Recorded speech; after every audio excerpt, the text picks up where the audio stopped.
The municipality says it is committed to improving labor practices and service delivery through the insourcing of security workers previously employed by private companies.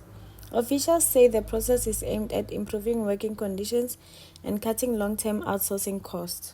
Budgeted 60 million that is going to be taken to this insourcing project to make sure that the workers who were insourced in 2016 are equipped.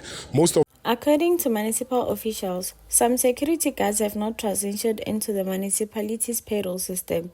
The insourcing process will be rolled out in phases in hopes of better conduct. So we want to push that at least the phase one be completed, the principle of insourcing here in the city be adopted, and make sure that the exploitation of private companies exploiting these workers comes to a full stop.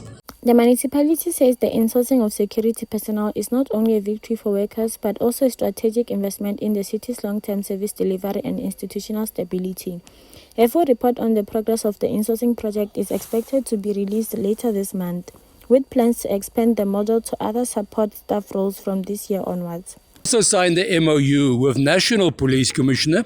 So what we then do is we do proper bylaw enforcement, which is prescribed by law. For too long in this city, bylaw enforcement was not done. That's why you see that the city has gone down. The councillors say this shift to insourcing is more than contracts but about accountability, sustainability and restoring dignity to those who protect public infrastructure. But while many welcome the change, questions remain about how it will be funded in the long term. Ntsakisi, TT News, Pretoria.